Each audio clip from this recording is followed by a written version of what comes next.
देखो, फिजिक्स पढ़ना is absolute bullshit. Physics पढ़ना कुछ नहीं होता, बकवास होता है। फिजिक्स पढ़ना इक्विवेलेंट उससे उस चीज़ के है कि आज से 10-15 साल पहले, अब तो खैर अभी भी टीवीज़ में मैनुअल आती होगी, बट जैसे हम लोग जब छोटे थे, या इवन आप लोग जब थोड़े ज़्यादा छोटे थे शिनचैन के टाइम में, है ना, नोबिता वगैरह जब देखते थे, तो टीवी जब घर में कोई नया आता था एलजी का किसी का, तो साथ में मैनुअल आती थी। तो मुझे आप बताइए, क्या मैनुअल को अच्छे से प्रिपेयर करके फिर टीवी ऑन करते थे? नहीं, आप टीवी ऑन कर देते थे जहां मैटर फंसता था। अब लेटेस्ट से वीडियो का मैटर फंसा तो आपने गए उसमें, अब आपने देखा उसमें, है ना, उसके इंडेक्स में गए, उसमें 7वें नंबर पे वीडियो लिखा, उसके अंदर गए, रिमोट के 5-7 डायग्राम बने, उसमें आपके चार्ट्स बने हुए हैं कि किस बटन से क्या होगा। आपने सीखा, तुरंत अप्लाई किया, फिर सीखा, 1-2 दिन बाद फिर जरूरत पड़ी, फिर अप्लाई किया, 3-4 बार किया, आ गया। ठीक है ना। इसी तरीके से जहाँ कभी ऑडियो फंस गया, कभी टीवी में वो डीवीडी प्लेयर पर ले आता था, तो उसमें लाल वाला कहाँ घुसाना है, पीला वाला कहाँ, सफ़ेद वाला, तो ये सब आप उसमें देखते थे, पीछे अच्छे डायग्राम बने होते थे मैनुअल में। सुनो तो इधर सुनो, तो मैनुअल पढ़कर, अगर आप मैनुअल को अच्छे से प्रिपेयर करके और उसके बाद अगर टीवी खोलते हैं, आप कुछ ना कर पाते हैं। सोच के देखो इस चीज़ को, सोच कर देखो। आप पूरी मैनुअल अच्छे से भी प्रिपेयर कर ली होती, तब भी मान लीजिए कोई ग्लिच टीवी में आ गया, तो आप एकदम से रिकॉल नहीं कर पाते उस चीज़ को, मैं गारंटी दे रहा हूँ। आप अगर मैनुअल को अच्छे से पूरा मगअप भी कर लें, आप करके देखिएगा अगर आपको बिलीव ना हो, इसको मैनुअल के बजाय एक मॉडर्न उसमें सेंस में ले आते हैं, गूगल मैप्स। आप एक काम करिएगा, किसी ऐसे शहर जाइएगा जहां आप कभी पहले नहीं गए हैं, ठीक है ना, और वहां पे उसके मैप को आप दिमाग में बसा लीजिएगा, लिटरली बसा लीजिएगा। मैं गारंटी ले रहा हूं, तब भी आप वहां पर पॉइंट से पॉइंट भी नहीं जा पाएंगे। I am taking a guarantee of that. ठीक है ना, अभी इसको करके देखिएगा। लेटेस्ट से आप लोगों से, अजमेर से मैंने बीटेक किया, आप लोग कभी गए नहीं होंगे, ठीक है ना। आप अजमेर जाइए, वहां पे रेलवे स्टेशन से कोई भी पॉइंट ले लेते हैं, पंचशील नगर तक का कुछ भी एक, आपको मैं मैप दे दे रहा हूँ, आप प्रिपेयर कर लीजिए उसको, 1 महीना प्रिपेयर करिए। उसके बाद जब आप एक्चुअल अजमेर में लैंड करके उतर के जाएंगे, आप बिल्कुल भी नहीं समझ पाएंगे कहाँ जाना है, कैसे जाना है। वो मैप बिल्कुल ही निरर्थक साबित होगा, मैं गारंटी ले रहा हूँ उस बात की पूरी, क्योंकि मैंने इस तरह गलत पढ़ाई बहुत करी है, इसीलिए मैं जानता हूँ। मैं गेट की कोचिंग वगैरह कर रहा था, तो मैंने लिटरली 10-10, 15-15 बार नोट्स को, है ना, दोबारा से मतलब लिख कर प्रैक्टिस करता था। एंड फाइनली जब मैं मॉड्यूल उठाता था लगाने के लिए, एक सवाल नहीं लगता था। मैं तुम लोग को बता रहा हूँ, अब इतनी बात मैंने बोली दी तो एक और बात जान लो, ये मत समझना कोई डांट और ऐसा कुछ भी नहीं है, ना ना ना ना ना। जो चीज़ मुझे बहुत लेट पता चली, मैं तुम लोग को अभी बता रहा हूँ, पढ़ने की सही स्ट्रैटेजी क्या होती है। उनको जब इतनी बात बता दी, तो छोटी सी बात बता रहा हूँ, मैं तो कॉन्फिडेंट क्यों हूँ उस चीज़ के लिए। सुनो, एक छोटा सा किस्सा बता रहा हूँ। सेकंड ईयर के एंडिंग में मैं DLW वाराणसी गया था अपनी ट्रेनिंग के लिए, डीजल लोकोमोटिव वर्क्स। 1968 में यूएस ने टेक्नोलॉजी ट्रांसफ़र करी थी इंडिया को, ठीक है ना। ये तुम्हारे इसको, जिसको तुम इंजन कहते हो रेलवेज़ का, उसे इंजीनियर लोकोमोटिव कहा जाता है। तो लोकोमोटिव की जो टेक्नोलॉजी होती है वो यूएस से ही ट्रांसफ़र हुई है, इंडियन टेक्नोलॉजी नहीं है। और वो बड़ी फैक्ट्री है, वहाँ से 127 कंट्रीज़ को तुम्हारे ये लोकोमोटिव एक्सपोर्ट होते हैं, 127 कंट्रीज़ को। It's a big thing. तो फिर जब मैं वहाँ पर गया, ठीक है, तो वहाँ जाने से जस्ट पहले हुआ क्या था, हम लोगों को बहुत भूत चढ़ा था कि नहीं अच्छे से गेट की तैयारी करनी है। तो वहाँ जाने के जस्ट 1-2 महीने पहले हम लोग ने फ्लूइड मैकेनिक्स में मुझे ज़्यादा दिक्कत हो रही थी, तो मैंने क्या किया, फ्लूइड की एक बहुत अच्छी बुक आती थी, उसका कवर वर बहुत ग्लॉसी था और उसका काफ़ी नाम था, ठीक है ना। तो मैंने बहुत पता किया और पता चला IITs में भी रेफ़र होती है, तो फिर मैंने वो बुक खरीदी। और सुनना इधर तुम लोग, अराउंड पूरे 1 महीने पूरी रात 11-12 बजे मैं लेके बैठा था और सुबह 5, 6, 7 बजे तक मैं उससे नोट्स बनाता था। मैंने 3 चैप्टर पूरे किए 30 दिनों में। इतने मोटे मोटे नोट्स बनाए, इतना डेरिवेशन किया, इतना किया, मतलब पूछो जिसकी हद नहीं है।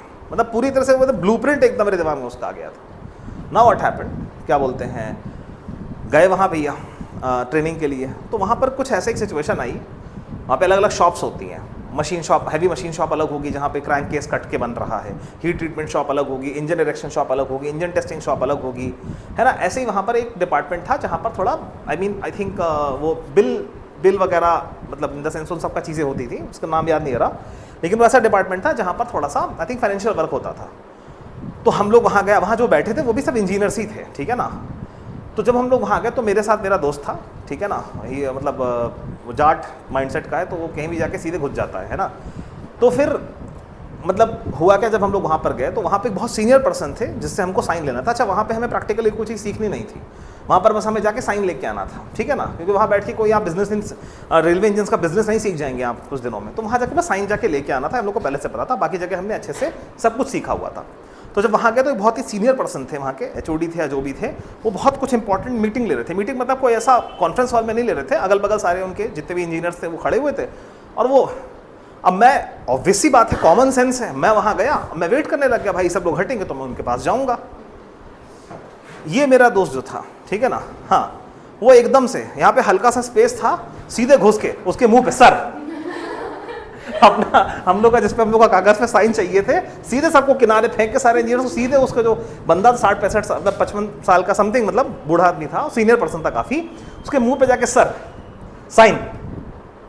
अब भैया वो उसका जो मूड खराब हुआ, उसने इतना झाड़ा हम लोग को, मीटिंग रोक के आधे घंटे उसने गरियाया और उसे तो फर्क भी नहीं पड़ रहा है। तो सही में वो बेसिकली हिसाब रहने वाला था वो, हालांकि भी गुजरात में रहता, वो पढ़ा ही रहा है आजकल, तो उसको जो है उसको कोई फर्क ही नहीं पड़ रहा है ना। अब मुझे काफ़ी फर्क पड़ रहा था। खैर आधे घंटे गरियाने के बाद भी उन्होंने कहा तुम लोग ऐसे नहीं सुधरोगे, ठीक है ना, साइन तो मैं बाद में करूँगा, है ना। उसने एक आवाज़ दी, वहाँ पे दूसरा इंजीनियर को केबिन बैठा हुआ था, बोले इन दोनों नमूनों पकड़ो, चलो ठीक है ना, उधर ले, इनको पकड़ो जरा, इनसे देखो ये कौन से ईयर में, तुम लोग सेकंड ईयर मैकेनिकल, पूछो जरा इनसे सेकंड ईयर मैकेनिकल में, हाँ इनका अभी वाइवा होगा, देखें सोच रहे क्या पढ़ते हैं क्या नहीं पढ़ते हैं। और भैया आधे घंटे ऑलरेडी झाड़ पड़ चुकी थी, फिर हम लोग वहाँ गए। अब वो बंदा बैठा है सामने, उसका काफ़ी लुक सौमित्र जैसा था, ठीक है ना मुझे अभी भी याद आ रहा, मोछे लेकिन उसकी यूँ थी पूरी ऐसे करके, मतलब यूँ नहीं, हाँ तो वो लेकिन कूल बंदा था, है ना। तो बैठा, जैसे हम लोग गए, उन्होंने गुस्से में बोल तो दिया था, वो अपने काम में लग गए। फिर हम लोग क्यों देख रहा है, क्या जरूरत थी क्या जरूरत थी सब करने की, है थोड़ा देर रुक जाते। मैं कह रहा सर मैं तो समझता हूँ, उसको कौन समझाए। तो वही सब बात हुई, बोले अब देखो मुझे पता तो मैं कुछ नहीं आता पक्का बस, उन्हें सीधे बोला, बोले मुझे पता तो मैं कुछ नहीं आता। अब मुझे थोड़ा हर्ट हुआ यार, एक महीना पूरी रात इतना फ्लूइड पढ़ के आया, वो भी उस किताब से, है ना, कई किताबें होती हैं, उनसे एक थी इंडियन राइटर की थी, तो फिर मैंने कहा नहीं सर पढ़ा है हम लोग ने। बोले अच्छा पढ़ा है तुमने, क्या पढ़ा है ना। मैं कहा सर अभी लेटेस्ट पढ़ा, तो सभी कुछ है लेकिन लेटेस्ट में हम लोग फ्लूइड मैकेनिक्स जो है वो हम लोग अच्छे से पढ़ के आ रहे हैं। बोले पक्का, बोले हमने हाँ सर बिल्कुल अच्छे से पढ़ के आ रहे हैं। बोले अच्छा तो क्या बोलते हैं, बोले उससे पूछ लूँ। मैंने कहा सर उसी से पूछ लीजिए, है ना, आप बता दीजिएगा इनको करके। तो उसने हम लोग से क्या किया, बोले फ्लूइड में किससे पूछूं। तो अभी तो मुझे बर्नौली रटी हुई है, ऐसा कोई दिक्कत की बात नहीं। तो उस समय कहता है बर्नौली तक जस्ट पहुंचा था, है ना, 3-4 चैप्टर पे मैं था। तो उसने बहुत बेसिक सा क्वेश्चन पूछा, उसने इतना बताओ आइडियल फ्लूइड क्या होता है, और वहाँ से उसने फिर क्वेश्चन उठाना शुरू करे। उसने अराउंड 8-10 क्वेश्चन पूछे होंगे। जब उसने पूछे I was totally blank, I was totally blank, totally blank. उसके 10 क्वेश्चंस में से मैं एक क्वेश्चन का कोई एक दिन का नहीं बता पाया, जबकि उसने बहुत बेसिक सवाल पूछे थे। मैं फ्लेवरगास्ट था, मतलब मैं खुश शौक में था कि ऐसा भी कुछ ट्रू है क्या।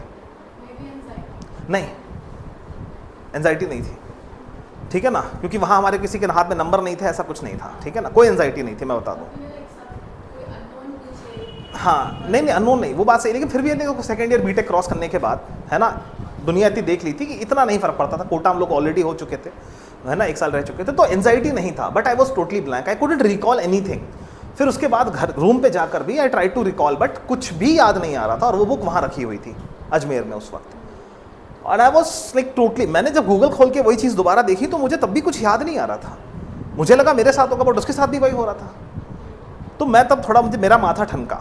फिर उसके बाद जब मैं फाइनल ईयर में दिल्ली गया कोचिंग करने के लिए गेट की, तो फिर वहाँ पर भी ये हुआ कि मैंने एक आध टॉपिक था उसके बहुत अच्छे अच्छे नोट्स बनाए, बट फाइनली जब मॉड्यूल लगाने बैठा आई वॉज अगेन ब्लैंक। कि तुम लोग साथ ये नहीं होता है, तुम लोग हर समय, क्या सभी लोग एंजाइटी में रह रहे हैं। तुम लोगों ने इसके पहले जहां जहां भी जो कोचिंग करी हैं, क्या उसके नोट्स को घंटों पढ़ने के बाद जब न्यूमेरिकल पे आए हो तो क्या वो लगे, लगना तो छोड़ के दूर की बात है, ब्लैंकनेस आई है कि नहीं आई है, वो नहीं हो सकता। ये ठीक वैसा ही है, मैं तुमको बता रहा हूं, मैं फिर रिपीट कर रहा हूं, सुनो अक्षर तुम भी सुन लो। ये ठीक वैसा ही है जैसे आपने, जब भी आप क्लास 5-6 में थे, आपके फादर ने या बड़े भैया दीदी किसी ने आपको साइकिलिंग सिखाई होगी, सभी सिखाते हैं। तो वो साइकिलिंग वो क्या करते हैं, आपको कहते हैं कम ऑन यहाँ खड़े हो जाओ, मेरे को देखते रहना। वो डेली ऑफिस से आते आपके फादर, आपको गेट के बाहर खड़ा करते या पार्क के बाहर, पार्क के अंदर मान लो खड़ा करते, और आपके सामने डेली आधे घंटे साइकिल चलाते। ऐसा वो 6 महीने करते। करने के बाद आपको साइकिल देते, चला पाते? नहीं पॉसिबल है भैया, क्योंकि आपके अंदर वो रिफ्लेक्सेस जनरेट नहीं हुए हैं। इसी तरह के रिफ्लेक्सेस, न्यूरॉन के कनेक्शंस, वाया डेंड्राइट्स आपके ब्रेन में भी होते हैं जो पढ़ने से नहीं होते हैं, वो सिर्फ एप्लीकेशन से आ सकते हैं। मैं कह रहा हूं ना, अगर तुम लोग को लगता है एंजाइटी वाली बात है, मैं तुमसे कह रहा हूं, तुम लोग कोई एक शहर चूज कर लो जहां कभी नहीं गए हो, उसके मैप को दिमाग में बसा लो, उसके बाद वहां जाना, कुछ नहीं उखाड़ पाओगे, मैं गारंटी ले रहा हूं, कुछ नहीं, क्योंकि टेक्निक गलत है। इट फील्स लाइक कि आप पढ़ रहे हैं। अच्छा, इमा समझना पढ़ने से कुछ नहीं होता, मैं तरीका बोल रहा हूं गलत है। ये सोचना कि मैं अच्छे से पढ़ लूंगा और उसके बाद अप्लाई करूंगा एटलीस्ट इस सब्जेक्ट में या गूगल मैप्स में या टीवी के मैनुअल, ऐसे नहीं होता है, ठीक है ना।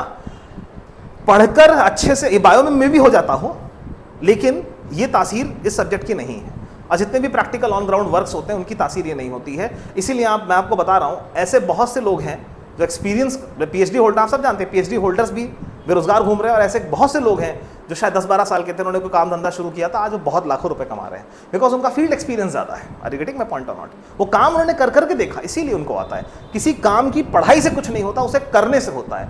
इसको और बेटर में समझना, ऐसे समझ लो कि तुम 1 महीने तक रेसिपीज देखो, नोट्स बनाओ उसके, 1 महीने किचन में घुसो, बर्बादी होगी, नहीं पॉसिबल है भैया, वो रिफ्लेक्सेस जनरेट नहीं हुए, चाहे बॉडी हो चाहे माइंड हो। बात समझ में आ रही है कि नहीं?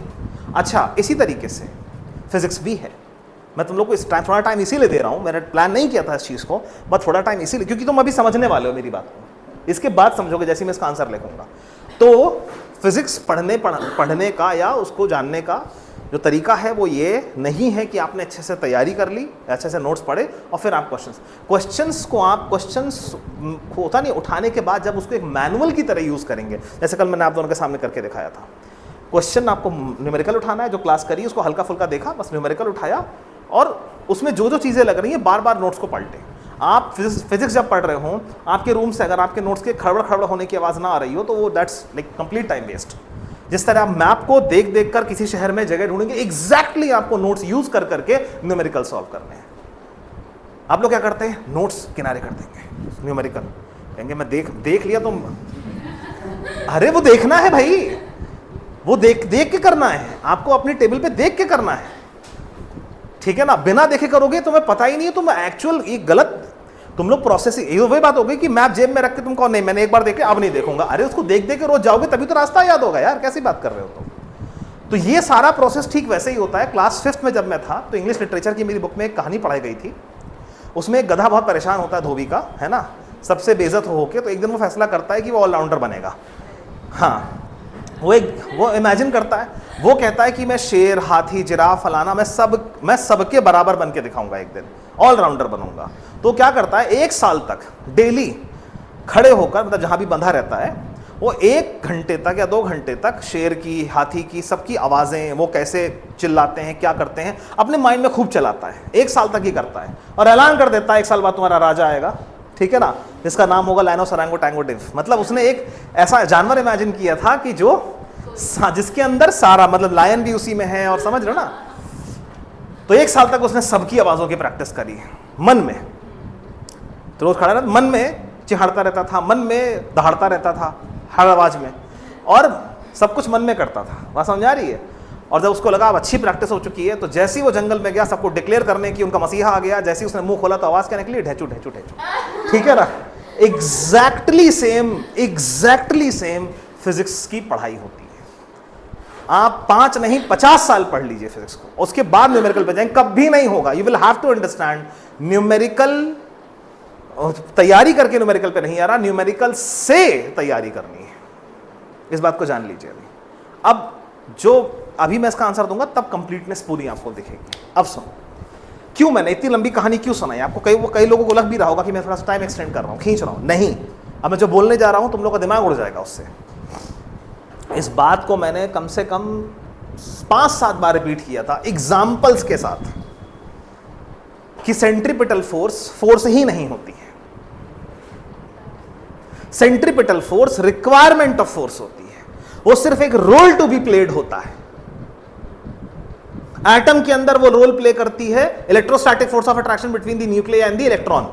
वही रोल सोलर सिस्टम में सन और अर्थ के बीच का ग्रेविटेशनल पुल उस रोल को प्ले करता है। वही रोल एक हम धागे में ऐसे बांध देते हैं तो वो टेंशन प्ले करती है। ऑलरेडी मैंने तुम लोग को बता रखी है ये बात, अब 5 से 7 बार बताइए। डांट नहीं रहा हूं, बात सुन लेना, डांट पर कुछ नहीं रहा, मैं तुमको बता रहा हूं, थोड़ा अंदर तक घुसे ताकि तुम लोग के। मैंने बात 5-7 बार रिपीट करी है कि जब भी हम, पहले तो एटम का एग्जांपल दिया, फिर सोलर सिस्टम का, उसके बाद तुमको एग्जांपल दिया था मैंने कि मैंने बोला था कि जब हम गिट्टे को बांध देते हैं रस्सी में, उसको देसी भाषा में लंगड़ बोलते हैं, ऐसे घुमाते हैं तो क्या होता है, वहां पर जो उसकी टेंशन होती है वो जो उसकी टेंशन होती है वो सेंट्रीपिटल का रोल प्ले करती है। बोला था कि नहीं बोला था? एक नहीं 5-7 बार बोला था कि नहीं बोला था?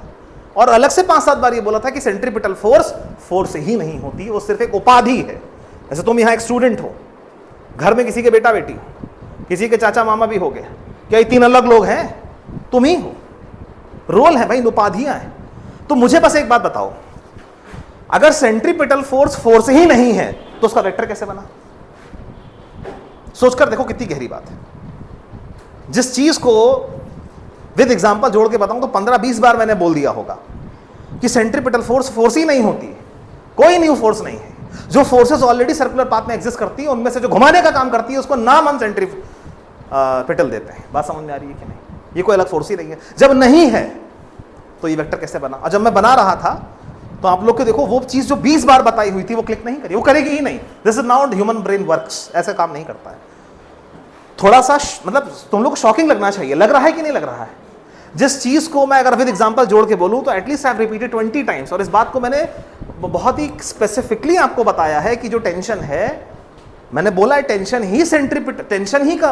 को ही सेंट्रीपिटल की उपाधि दी जाती है। जिस तरह ग्रेविटेशन को सेंट्रीपिटल की उपाधि दी जाती है सोलर सिस्टम में, और कोलंबियन अट्रैक्टिव फोर्स को न्यूक्लियस और इलेक्ट्रॉन के बीच में सेंट्रीपिटल की उपाधि दी जाती है। जैसे आपको एक रोल नंबर दिया जाता, बस वो आप बदल गए क्या?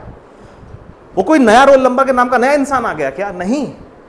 तो ये चीज ऑलरेडी 20 बार आपको, तभी मैंने आपको एक पूरा एग्जांपल हमने DLW वाला बताया और ये सब चीजें बताई। ऑलरेडी जो चीज आपको 20 बार बताई जा चुकी थी, आप एकदम से वो बिल्कुल भी आपके क्लिक नहीं करी। तो जब भैया तो पॉइंट क्या है यहां पर? पॉइंट ये है कि जो centripetal force is not a force, वो फोर्स ही नहीं है भैया। तो how the hell are you drawing it? आप उसको ड्रॉ ही नहीं कर सकते, ये ड्रॉ ही नहीं हो सकती, पॉसिबल नहीं, मतलब ही नहीं कोई इसका, ये बन ही नहीं सकती है। अच्छा, अब आते हैं, तो एक बात क्लियर हो गई, यानी कि यहां ये नहीं बनेगी, इसका मतलब इसीलिए एक क्वेश्चन गलत हो गई। तो फिर सही क्या होगी? अभी आ रहा हूं उस पे, इधर आ जाओ जरा। सेंट्रीफ्यूगल भले ही झूठी है तो फोर्स है वो, अरे ये फोर्स है, रिक्वायरमेंट है। भले ही सच्ची, ये फोर्स नहीं है, रिक्वायरमेंट है। भले ही झूठी है ये फोर्स, तो ये सही बनी है। बोलो हाँ या ना? तो भले ही सच्ची लेकिन ये रिक्वायरमेंट है, भले ही झूठी लेकिन ये फोर्स है, इसीलिए ये बन सकती है और ये नहीं बन सकती। अब ये क्वेश्चन परफेक्टली ऑल राइट है, क्यों? देखो ये गलत हो, ये क्वेश्चन भी गलत हो गई, और ये क्वेश्चन बिल्कुल सही है। क्यों? क्योंकि नॉन इनर्शियल फ्रेम से सेंट्रीफ्यूगल फोर्स पढ़ाते वक्त मैंने आपको क्लियर कट ये बात बताई थी कम से कम 5-7 बार कि सेंट्रीफ्यूगल यानी कि नॉन इनर्शियल फ्रेम में आपको सर्कुलर मोशन दिखता ही नहीं है। आपके लिए वो एटरेस्ट होता है, जो आपकी ओमेगा वही जहां बैठे उसका ओमेगा, जो उसकी लीनियर वेलोसिटी वही आपकी लीनियर वेलोसिटी। तो नॉन इनर्शियल फ्रेम में तो आपको सर्कुलर मोशन छोड़ो कोई मोशन नहीं दिखता है, एटलीस्ट सर्कुलर की बात करें वो तो बिल्कुल नहीं दिखता है। तो आपके लिए बॉडी क्या होती है? एटरेस्ट, सर्कुलर मोशन दिखता ही नहीं है। दिखता नहीं है मतलब ये एक स्टेशनरी पेंडुलम है, नेट फोर्स ऊपर T है, नीचे mg + mv²/L है, रस्सी टूट नहीं रही है, नहीं स्लैक हो रही है, तो दोनों बराबर है, कहानी खत्म। T = mg + mv²/L। बात समझ आ रही कि नहीं आ रही? क्लियर है कि नहीं? तो ये क्वेश्चन सही है, क्योंकि भले ही झूठी ये फोर्स है, भले ही सच्ची ये रिक्वायरमेंट है। तो अब सवाल उठता है, तो फिर इससे एक क्वेश्चन सही कैसे बनेगी? तो मैं जवाब दे रहा हूं तुम लोग को, सुनो। देखो बॉस, ऐसा है कि अब सुनो सेंट्रीपिटल फोर्स, क्योंकि फोर्स नहीं होती, वो खाली उपाधि होती है, तो इसको मैं अप्लाई करके अब दिखाता हूं, अब और क्लैरिटी बढ़ेगी। लेट अस अज्यूम, ऐसा मान लेते हैं, ध्यान सुनना, ऐसा मान लेते हैं कि ये mg की वैल्यू कितनी आ रही है? 10 न्यूटन मान लेते हैं, सुनना ध्यान से। और क्योंकि घूम रहा है तो घुमाने के लिए भी ऐसा समझो, तो आसान भाषा में समझाऊं तो ध्यान सुनना। इसको कैसे हम फिजिकली इंटरप्रेट करेंगे, अभी मैथमेटिकली भी इंटरप्रेट करवाऊंगा। लेट अस अज्यूम, मान लेते हैं टेंशन ऊपर कितनी है? 25 न्यूटन। वेट नीचे कितना है? 10 न्यूटन। 25 - 10 बची 15, वो घुमाएगी। बात समझ में आ रही कि नहीं? तो नेट फोर्स ऊपर कितनी है? 25 न्यूटन। नीचे कितनी है? 10 न्यूटन। 25 - 10 बची 15। अब ये जो 15 बची ये घुमाएगी, ये सेंट्रीपिटल है। तो सेंट्रीपिटल यहां क्या है? T - mg है। अगर mg नहीं होता, अगर ये सर्किल एक हॉरिजॉन्टल सर्किल होता है, mg होता ही नहीं, तो हम कहते हैं t ही mv²/l है, t ही सेंट्रीपिटल है। बट द मोमेंट t के खिलाफ कुछ लग रहा है तो t उसको घुमाने की कोशिश कर रही है, नीचे mg उसको कैंसिल आउट करने की कोशिश कर रही है, तो t माइनस mg यानी कि जो घुमाने की कोशिश कर रही है माइनस जो है ना t माइनस mg यानी कि जो नेट फोर्स घुमाने की कोशिश कर रही है माइनस mg कर देंगे, तो हम एक जो फोर्स बची वो एक्चुअल में घुमा पाएगी और उसको हम सेंट्रीपिटल कहेंगे। तो t ऊपर घुमाने का प्रयास कर रही है, mg हटा देंगे, जो बचा अब वो घुमाने का काम करेगा, 25 माइनस 10 बचा 15, वो घुमाने का काम करेगा, 15 है सेंट्रीपिटल। अगर इसको मैं यहां लगा के दिखाऊं तुम लोगों को तो क्या बोलूंगा, घुमाने के फेवर में कौन है, t इनवर्ट फोर्स है, t घुमाने का काम करेगी। mg ना होता तो यही बराबर mv²/l हो जाती, यही सेंट्रीपिटल हो जाती, लेकिन अनफॉर्चुनेटली t के खिलाफ भी कुछ काम कर रहा है, तो t में से mg डिडक्ट हो जाएगा, ये नेट इनवर्ट फोर्स बच रही है, ये जो नेट इनवर्ट फोर्स बच रही है, ये जो बच रही है ये ही घुमाने का काम करेगी, यही सेंट्रीपिटल है, नेट इनवर्ट फोर्स यहां सेंट्रीपिटल है। mg ना होता t बराबर mv²/l होता, और t में से mg डिडक्ट होकर जो बचा ये घुमाएगा, इसीलिए सेंट्रीपिटल है। t minus mg is equal to mv²। अब mg को उधर ले जाओ, now you will see equation इससे मैच हो जाएगी। बात समझ में आ रही है? इसी चीज को अगर तुम्हें इक्वेशन वाइज करना है तो तुम क्या लिखोगे, IF से क्या लिखोगे, summation of all the forces along the radial axis is equals to MAR लिखोगे।